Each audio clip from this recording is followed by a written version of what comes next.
كام مرّة قدّمت على مِنَح وفُرَص سفر وما اتقبلتش؟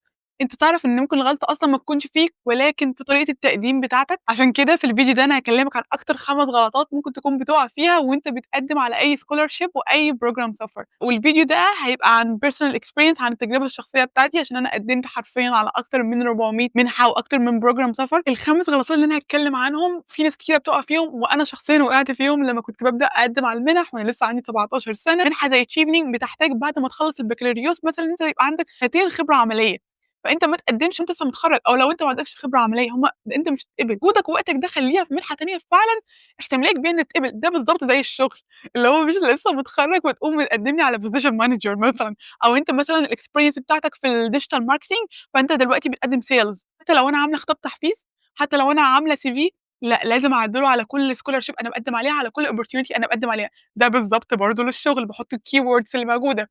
ده فيديو مخصوص هاعمله لكم.